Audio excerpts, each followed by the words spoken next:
Hello and welcome everybody to Unlocking Tax Compliance Mastery 5 Key Benefits of Avalara AvaTax. My name's Jen and I'll be your speaker today. Before we get started, a friendly reminder that Avalara cannot provide legal advice, but we will answer your questions as best that we can.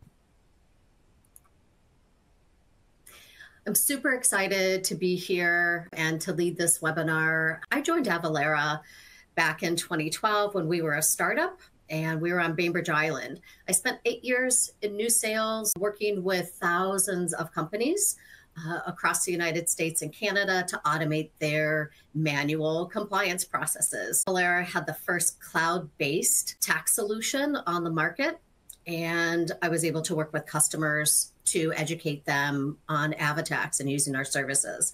The last 3 years, I've been in customer excellence, and we work with critical situations and escalations. And when I am not making customers happy, I like to travel. And Iceland is on my list. So if there's any suggestions from folks here on this webinar regarding Iceland, I am all ears. I'd love to go see live music. I saw the Stones earlier this year in Seattle, and I also enjoy exercise. I know, kind of a funny thing, enjoying exercise. My mom lives with us. I have 2 adult children and live in the Pacific Northwest. All right, so let's review what we're going to talk about today. And we'll start with some best practices that we really wish every customer knew about AvaTax. And then we'll move into the components that make up how AvaTax delivers accurate results. We'll discuss managing your integration and using our reporting and reconciliation features, and then wrap up with some Q&A. All right, best practices for AvaTax.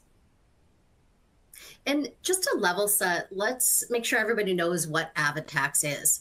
As I mentioned before, AvaTax was the first cloud-based sales tax decision engine on the market. That engine takes the information like the location, product taxability codes, exemptions, and with the transaction calls from your business systems to calculate accurate tax amounts. We look at tax rates for each state, county, and city, the rates, rules, and boundaries, and even those special taxing circumstances like tax holidays and product exemptions. AvaTax is also known as a tax calculation or a tax decision engine. So you put in your inputs and we give you your tax outputs.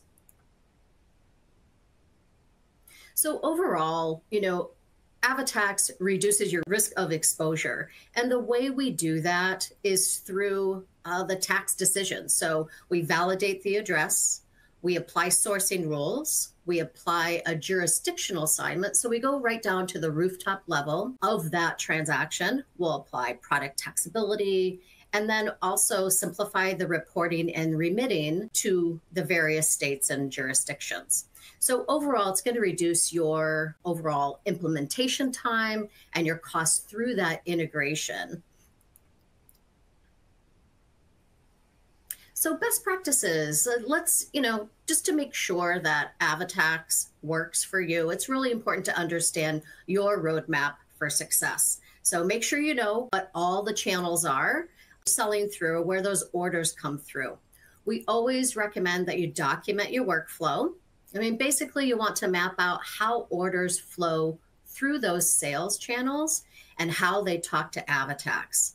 Do you want all of your orders calculated, or do you only want some of those calculated within AvaTax? So it's critical that you understand how you are going to communicate with us and what you want AvaTax to do for you. And for AvaTax to really provide the best tax calculation, you need to ensure that you're sending us the right information. So if you don't provide AvaTax with accurate information, say for Nexus setup or the exempt customers that you sell to, or applying product taxability, you really won't receive those accurate results. So You also want to make sure that there's not just one person at your company familiar with AvaTax. Maybe that person's going to be on holiday or they're sick. Just make sure that there's not one point of failure and that you have multiple people familiar with AvaTax. And in that way, you're always able to make sure that you are compliant.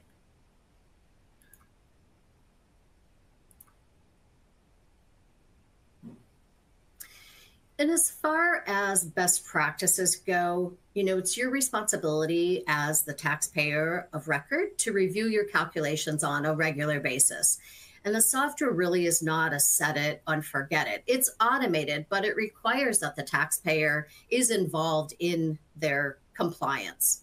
So if you have a change in your business, maybe you are expanding into other jurisdictions, you have a product change, you're bringing on new products. These are the types of changes that you really need to add to. Otherwise, we won't know that you're in another jurisdiction. So the information that you're going to receive from AvaTax is only as good as the information from the setup, right? So once you have made those updates within AvaTax, go ahead and run a test transaction so you're getting the results that you need and that you're expecting. And one of the last things we'll talk about, and we'll dig into this a little bit more, is monthly reconciliation. Right. So how does AvaTax work? All right, so let's talk a little bit about this. So there's 3 areas that are really important, and that's one of those is nexus. So where do you have a responsibility to collect and remit? Right? So is the jurisdiction enabled within AvaTax? Have you turned it on to tell us that you need us to make those tax decisions within a state? And if yes, the calculation process continues. If no, a 0% tax rate is returned. So AvaTax considers both the origin and the destination on each transaction for precise tax calculations. And then we move to exemptions. So is this customer exempt, right? So who you exempt is in that blue circle. Is the customer on the transaction exempt from tax? And then finally, product taxability, or what you sell. So product taxability is in the gray circle. This is the item that is associated with a particular tax code. And is the specific tax code taxable? Is it exempt? Or is there a reduced rate within a jurisdiction? So lots of things that the tax engine is going to consider when we make that tax decision. So from your business system, it's going to make a call to our engine. We're going to check all of these nexus, exemptions, and tax rules, and we're going to return a tax result right to your business system, whether that's your ERP or your e-commerce website. All right, managing nexus obligations within AvaTax. We get lots of questions around nexus. How do I know? When is the state expecting me to get registered if I've passed those thresholds? So knowing where you should pay tax really is the first step. Everything starts with nexus. So if your company is registered in a state, you're required to collect and pay taxes on those transactions made within that state. If your company has an employee, a warehouse, or another physical presence in a state, you likely have to register there as well and start paying taxes made on transactions in that state. If you operate in one state and sell to someone in another state, and maybe you sell your products through a marketplace like Amazon or eBay, the marketplace is likely responsible for collecting and remitting those taxes. And you should be able to check on their website what their policies are for that. And remember that each state sets its own economic thresholds, and they're all a little different. So whether it's the total number of transactions on an order and or how much have you sold, when you cross those economic thresholds, you likely will need to register to collect sales and use tax.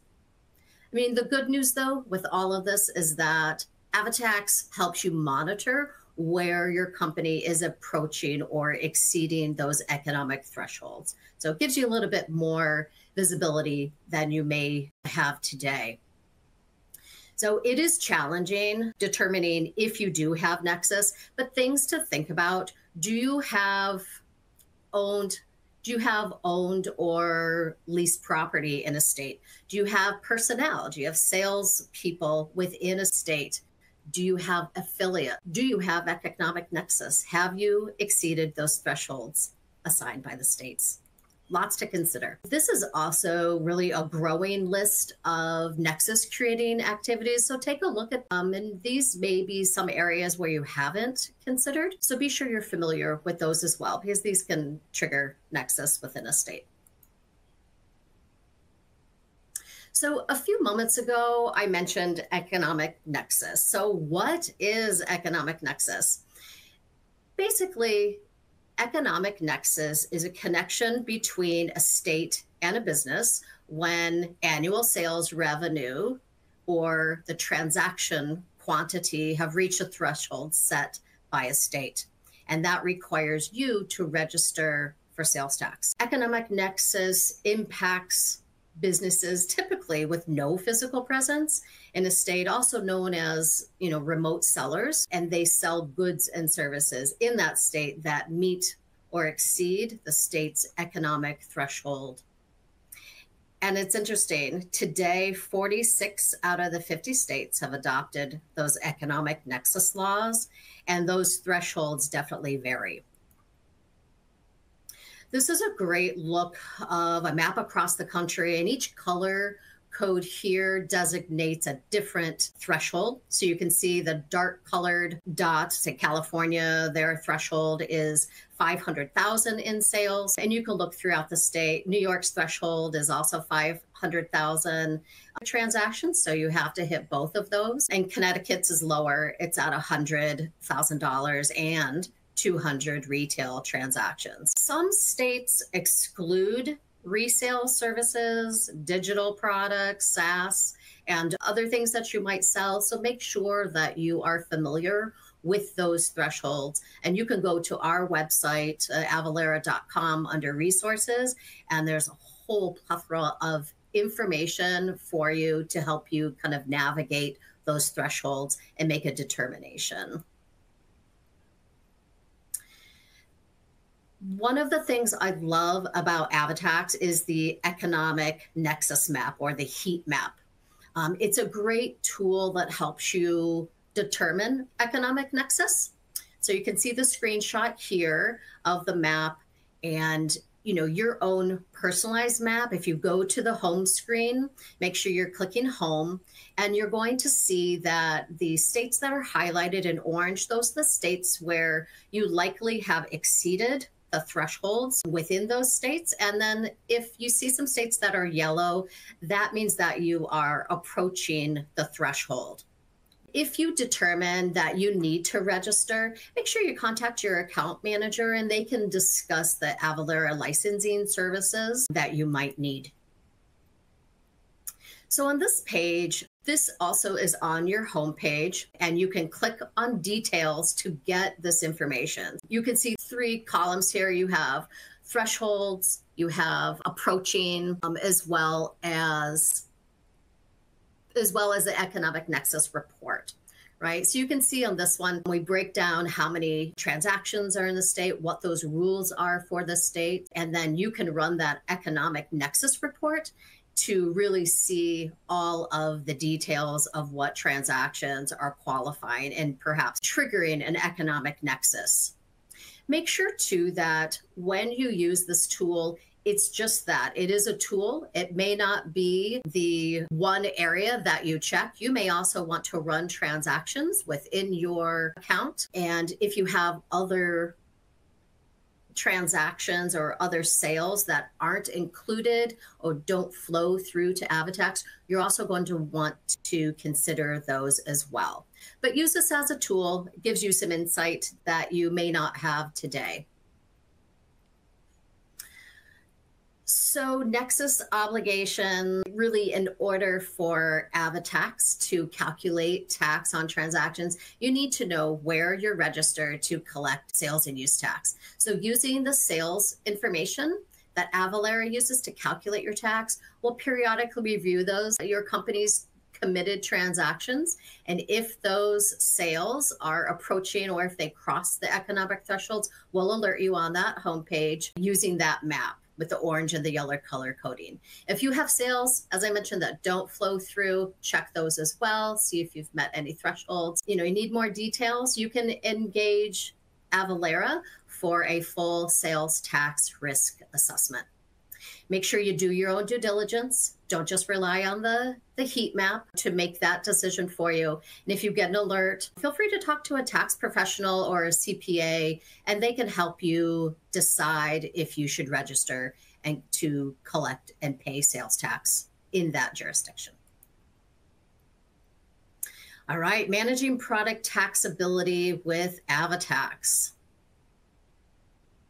I think it's interesting. When I started back in 2012, there were 10,000 taxing jurisdictions in the United States. Today, there are over 12,000, approaching 13,000. As I mentioned before, each jurisdiction has a different tax rate and different product taxability rules. So even within jurisdictions, there can be some nuances, right? And it's a lot to manage and maintain manually.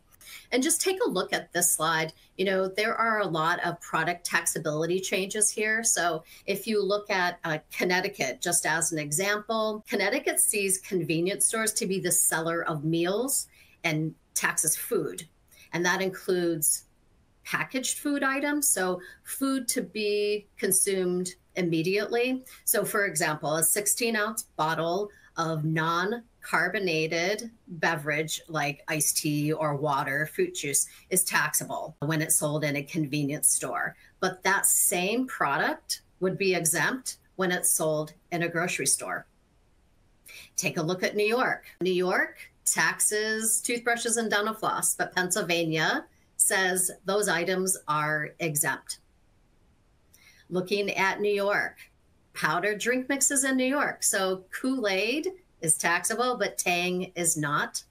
Candy bars in Indiana, why would Reese's be taxable and Kit Kat be exempt? And it's oftentimes the ingredients that are within the item that's being sold. So maybe for candy, it's flour, right? So if it has flour in it, maybe it's exempt. Also too, in ice cream in Maryland, you can see that Haagen-Dazs, which is traditionally sold 15-ounce containers, taxable.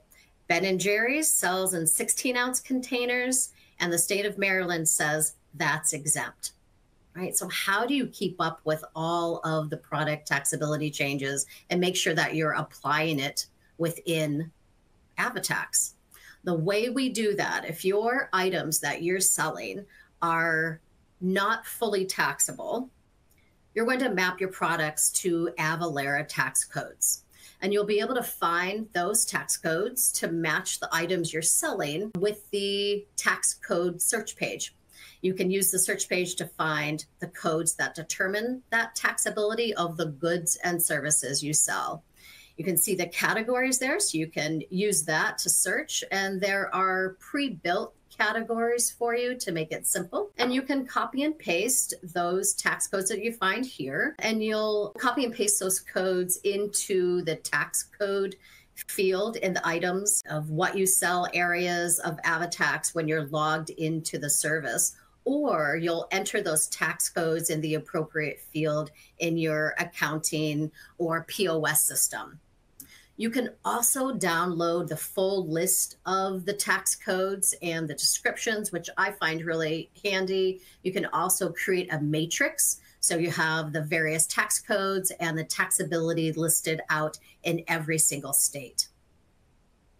And, while we try to make these tools as accurate as possible, remember that you are responsible for determining what the appropriate tax codes are for your business and from what you are selling. So Let's talk about the products that you sell. It's a good idea to utilize those tax codes.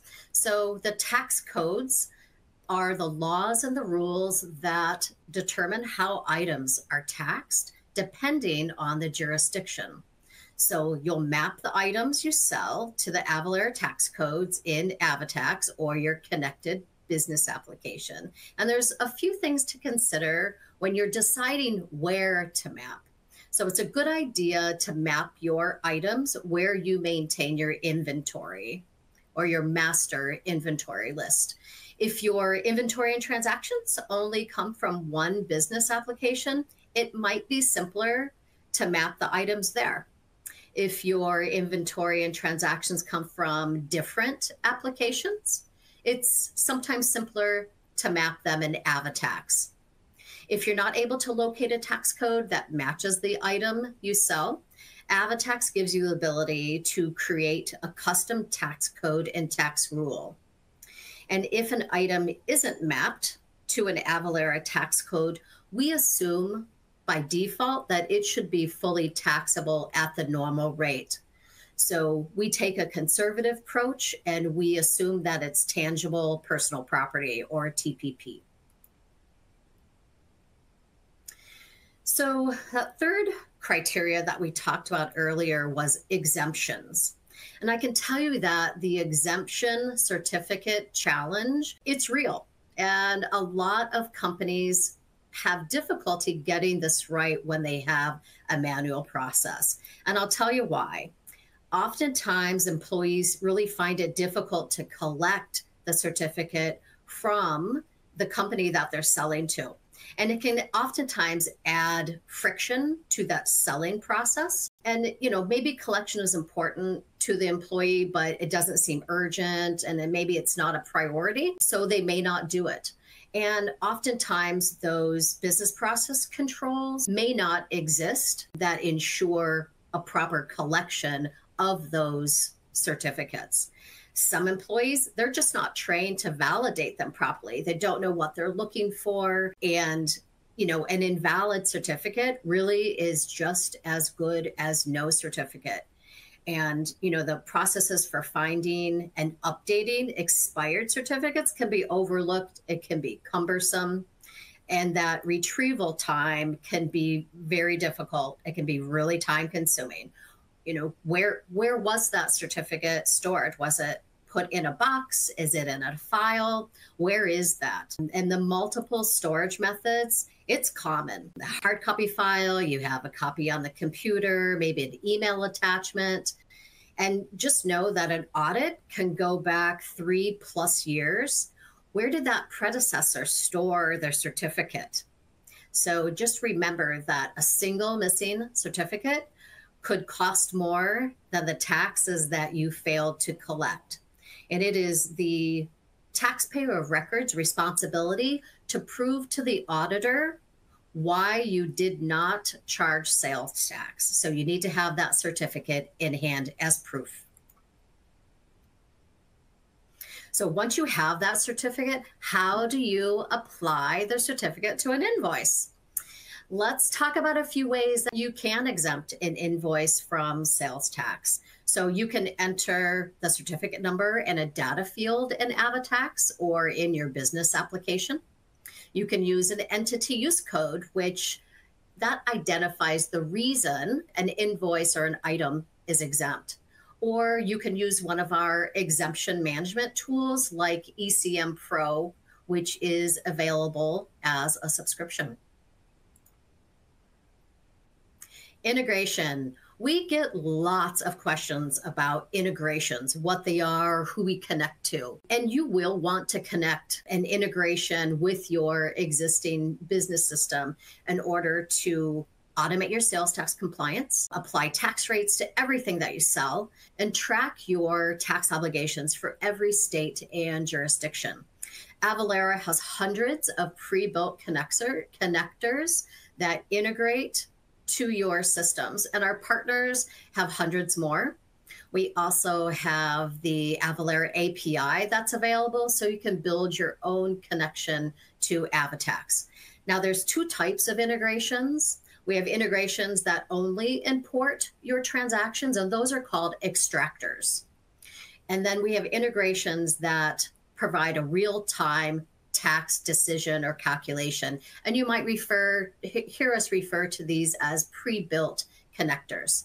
Now, know that extractors only import the transaction, and they're easy to set up. We're not going to recalculate those extractor transactions because typically that tax has already been calculated in your ERP system. And these platforms, these work with platforms that already have calculated the sales tax for you.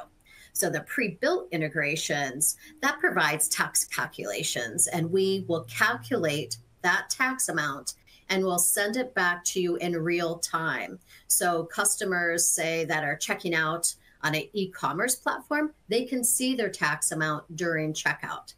Now, because these integrations are often more complex, they'll also require more setup and more configuration time. If you sell through multiple platforms, you might need to add multiple integrations to ensure that all transactions are in your AvaTax account. If you have one platform that collects sales data from your other platforms, you may only need one integration. And this, again, really is one of the reasons why it's so important to map out your workflow so you know how you want to connect to AvaTax, because there's different options available.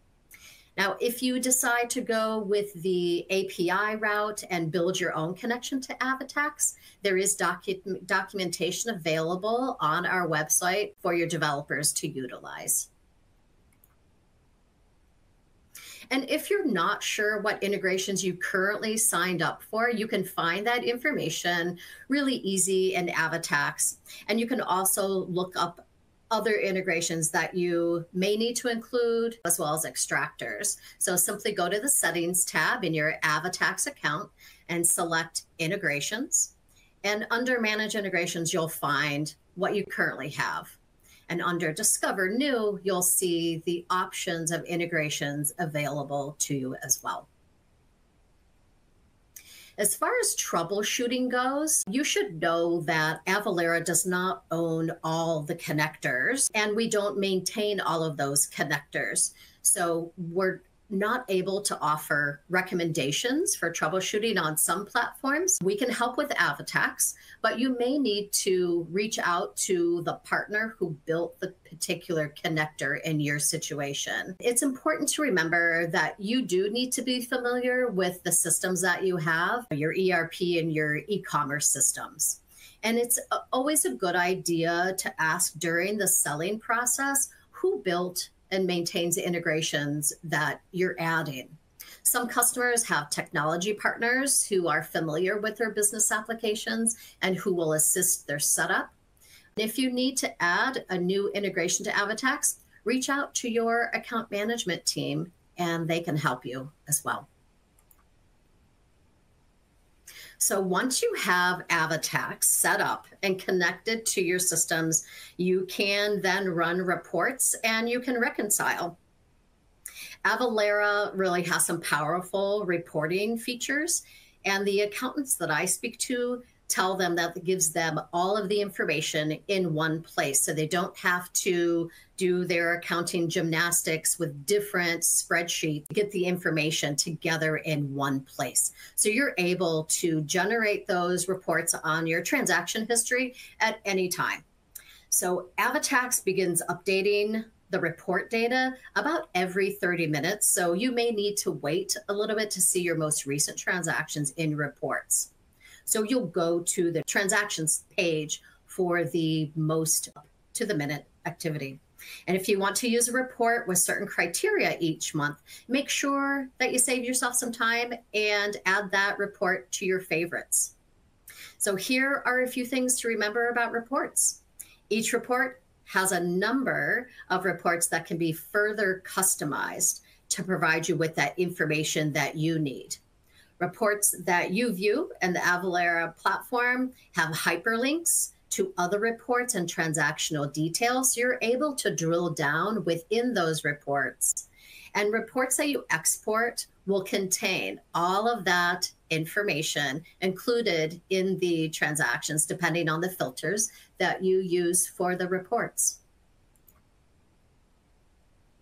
So you'll want to run and filter your reports in the report section. So there's dozens of reports available, but the process for running the reports is always the same.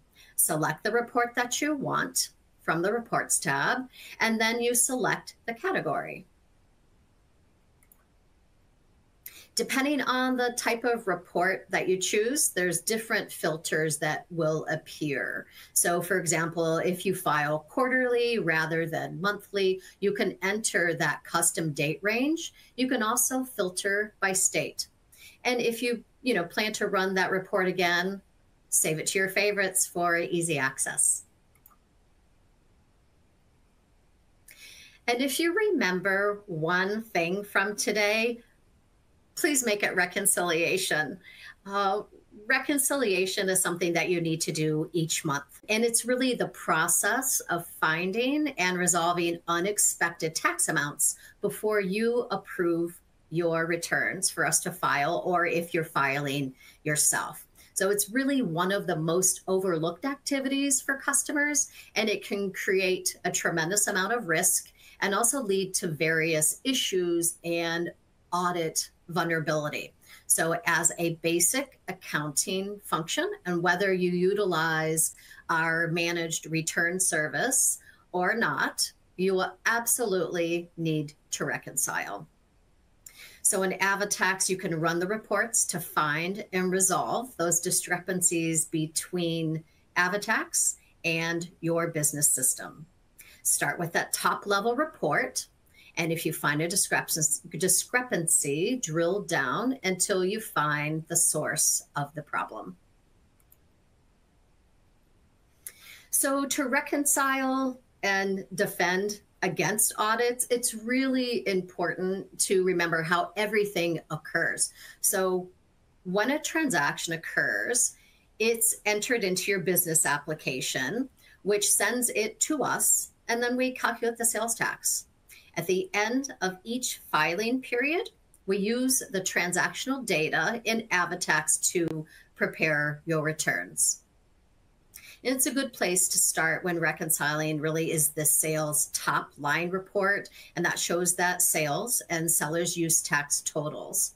Compare those amounts with your business system, and if you find a discrepancy, go ahead and drill down into that discrepancy.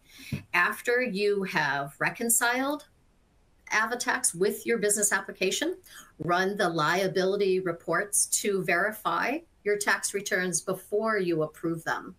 Run the sales and sellers use tax summary report, and you can see how much tax was calculated in each place where you have set up returns. If you find that discrepancy, again, drill down into that liability worksheet summary return detail report. And this report shows how we calculated the amount due on each return, including any credits or prepayments that were applied. This is another slide I really like to share with customers because it gives you all of the dates that you need to be aware of and when things happen on the Avalara side and what you need to do in order to be compliant. So you want to verify and approve your returns between the 5th and the 10th of every month. Match your transactions in AvaTax with your general ledger and approve them by the 10th.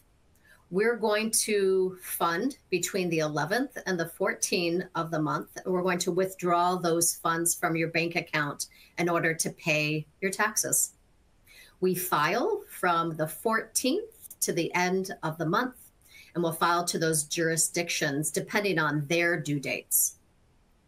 Now on the 20th, by the 20th, if you are scheduling new returns, make sure you hit that time frame within the month and to make sure that that form will be included. And this will give Avalara the time to review your scheduled returns. If you've already scheduled returns, you don't need to schedule them again unless you have had changes that you've made to your business.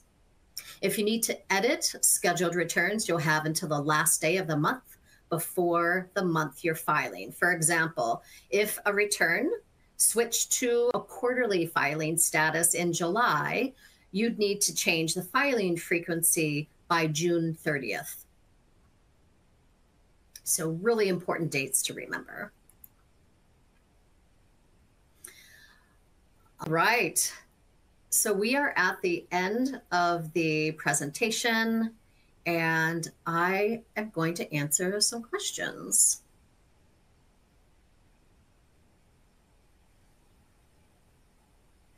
All right, Marion has a question. Where do we get our link to AvaTax to send to our customers? We would like to add it to our onboarding paperwork. There is a Cert Express link that you can send to your customers. That's one way. If you have ECM Pro, you're able to reach out to your customers to have them click on the link and they can fill out an exempt certificate that will be sent to you, and you'll have that certificate in hand. It's a good practice. That onboarding practice that you mentioned, Marianne, that's really good when you're bringing on a new exempt customer. Right?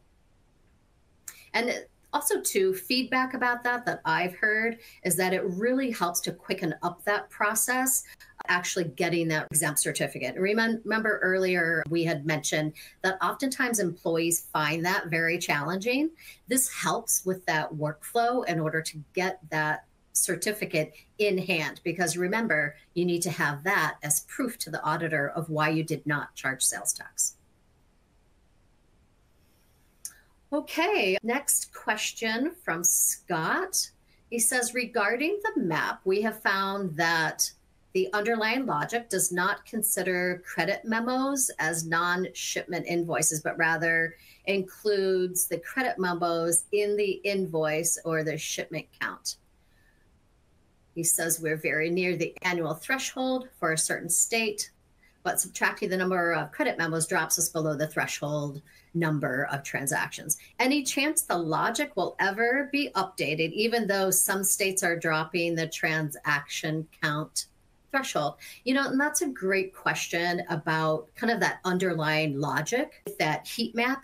That heat map, again, really is a tool, and it may not have that depth of logic, as you were mentioning, to capture those credit memos, and might just see it as a transaction.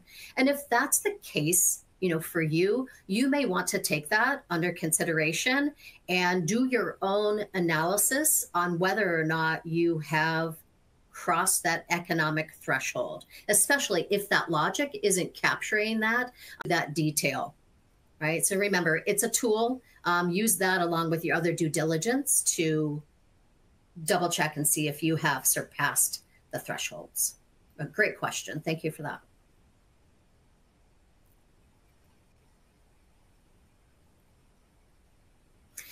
All right. Keisha says, please explain whose responsibility it is to report sales and use tax when transacting via the marketplace or Amazon. Whose responsibility is it to report and collect and report tax if you have Nexus?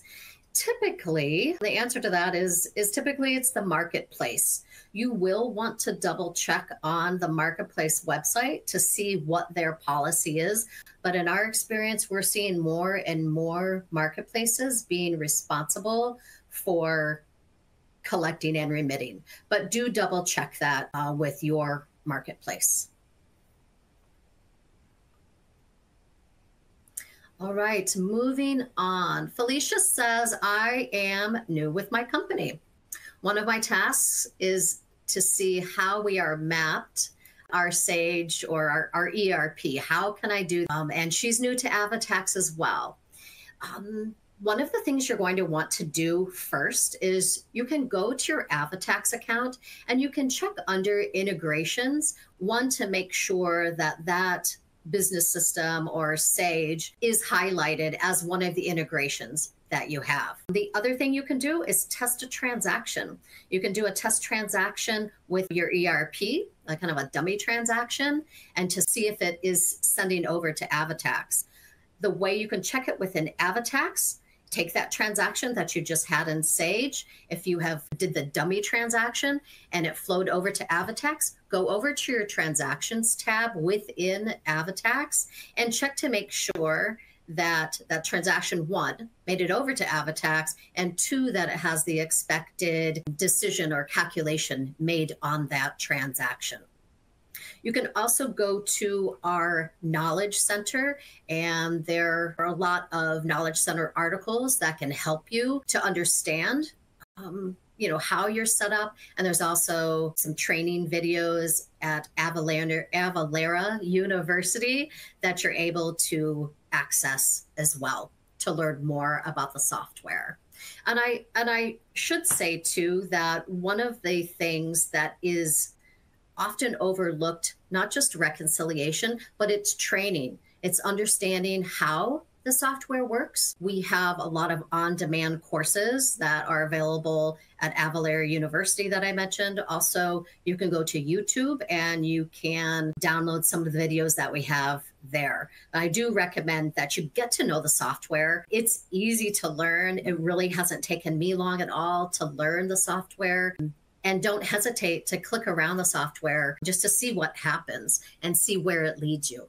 But there's lots of training that's available within the Avalara platform.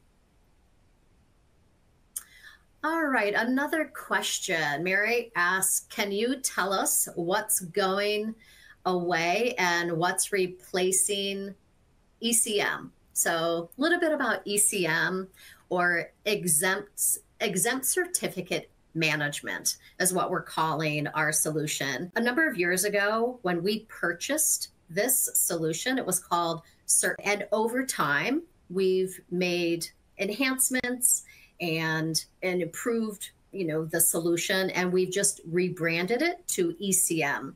You'll see that the 2 different flavors, you have a free version, and then you also have ECM Pro. So really the base of cert capture is still the same. We've just named it different. So it's referred to as ECM, but it has some of the same great features that you were used to in cert capture. But you will see that improve over time too, so you can be aware of that.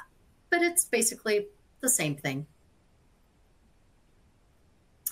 Okay, so Ben has asked, when setting up a company in AvaTax, what is the difference between a parent company and not listing a parent company or a child company?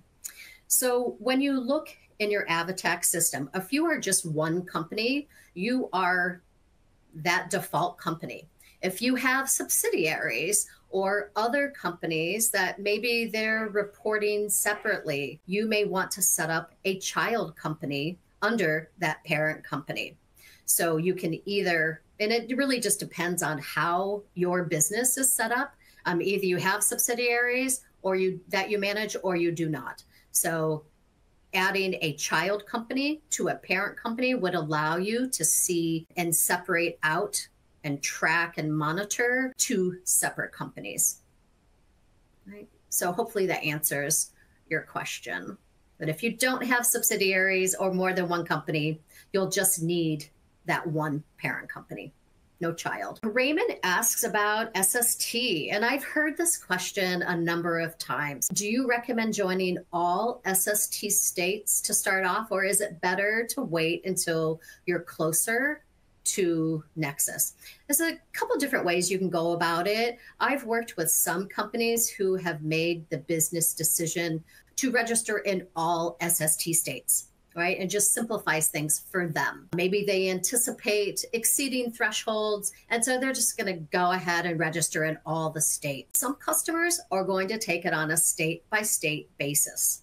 A number of years ago, it used to be with the SST program that you had to sign up for all states. So whether or not you had Nexus in a state, you still had to sign up for all 24. A few years ago, that change was made, and you no longer are required to get registered in all states. So you can just take those states as you cross the threshold. So really, it's a business decision that you'll want to make. And again, use those economic nexus tools, the reporting tools that we were talking about earlier, to determine whether or not you are exceeding thresholds. But really, when it comes to the SST state, it's a business decision for you to make whether or not you just register in all states or take them on a state by state basis.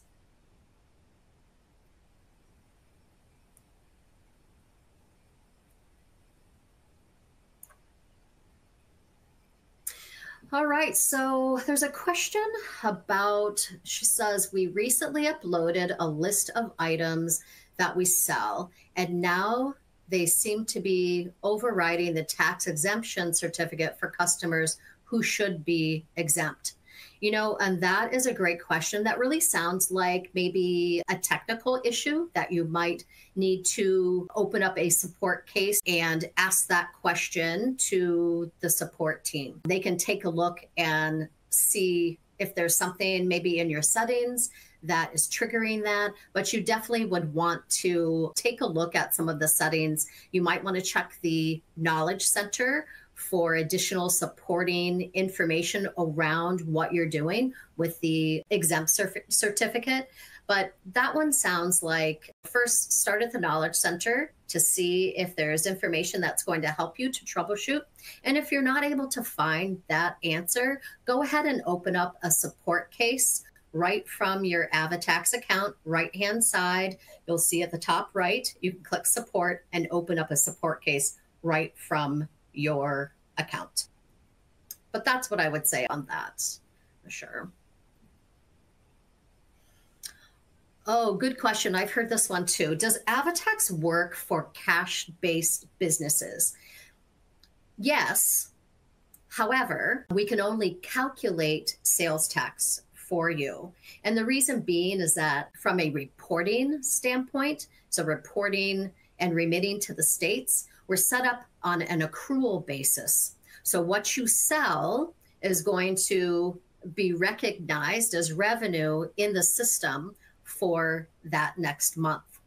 So from a cash-based business, what we can do for you, where you can use us, is with AvaTax in the calculation decision. But you'll need to file and remit on your own, since we're set as an accrual basis. But you can take the transactional activity, and then you can take that and you can, take the data and determine what you're going to remit and ultimately file to the states. But as far as a cash-based accounting, we only support that on the AvaTax side. There is no reporting available for cash-based businesses. So be aware of that. Great question. All right, so Veronica's asking about that Nexus map and how can we set up the Nexus map within Avalara and ensure that our system does not charge tax until we meet the Nexus requirements. That's really an easy question. And AvaTax will not calculate sales tax on a transaction if you have not turned on Nexus in that state. When you turn on Nexus in the state, the heat map will no longer analyze that data because you've already told the system that you have Nexus there and you have a responsibility to collect, right? To collect and remit. So the way you make sure that that map is going to work to highlight as you are approaching or exceeding the threshold, it's really just make sure that your Nexus settings are correct. If you do not have Nexus yet in a state, do not turn on that state with an AvaTax. And then that's where the heat map can monitor that transactional activity for you and, give you that insight today that you may not have with a manual process. Right? So hopefully that helps, but don't flip on Nexus if you don't have Nexus in a state, and then the map will automatically highlight for you.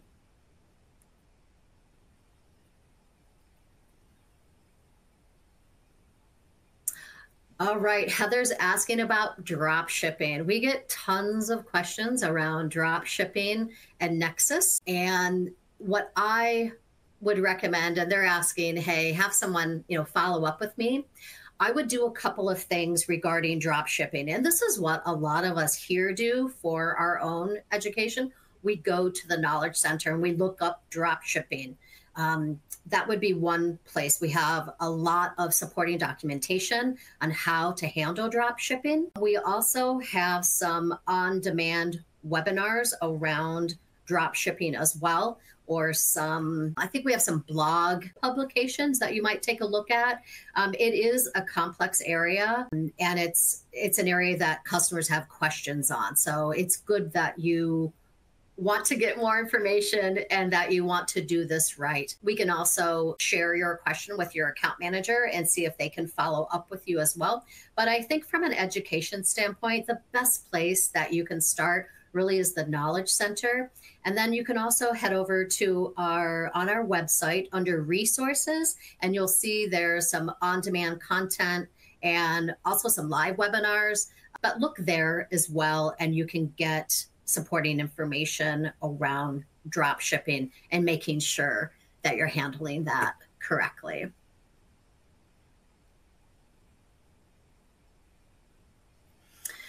All right, another question. At what point should we register to an applicable state? So if we've reached the threshold, say $120,000 in November in the state that has a $100,000 threshold, are you liable for applicable taxes related to the amount over the threshold, say that $20,000 over that $100,000 threshold? Is it the entire amount? That answer is going to depend. It's going to depend on the rules of each state. And as I mentioned earlier, each state is a little different. Some states look at the current year that you are surpassing thresholds. Other states are going to look at a preceding period or a preceding year. So make sure when you're determining that if you surpass the threshold or not, you can go to our website and this one as well under resources, and you can look at each state individual laws and rules around when their evaluation period is for that state. And then you'll know whether or not you need to register, right? But each state is different. So make sure that you are checking each state that you have a concern with. All right. Any other questions here? Let's see, Jessica, we just registered for Wyoming beginning in April. Then when reconciling, I noticed that Wyoming was calculating the tax as zero. However, we did have several transactions in Wyoming. Wyoming is an SST state. So any idea how this happened? Was there something in our ERP that didn't get updated?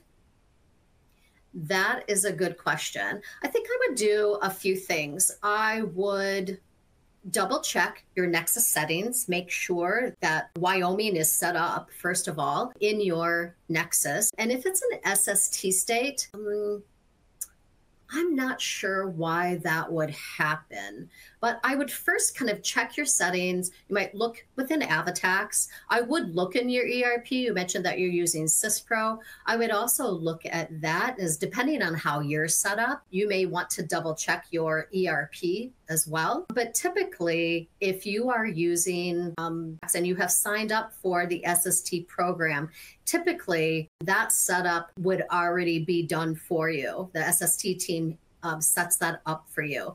So I think what I would do, that one, double check your settings, both in AvaTax and in your ERP. And then the second thing I would do, if you're not finding anything, you might open up a support case on that and take some screenshots of what you're seeing and ask support if they can help you take a look at that, just to make sure that one, your settings are correct and that you're getting the desired result from that calculation. One thing too, I was just thinking on this, is that customer exempt. That's also another setting you might want to consider. So, and it mentioned in your questions, is the customer exempt? Is the product exempt? Right? So lots of things to look into. That's a great question. Again, another great reason why, as the taxpayer of record, you're involved with using AvaTax, just to ensure that your settings are correct. So remember that the data is only as good as what you put into the system. So make sure that that is correct as well. All right. Any other questions? I think, we're getting close to the top of the hour, and I know we have some other questions as well. If we didn't get to your question, we may follow up with you, or we have your account manager follow up with you to get those questions answered. I just really want to thank everybody for joining us. It's been a pleasure to host this webinar. I hope you enjoyed the presentation and you learned something new. Yeah, and I think this concludes today's event. Thanks, everyone.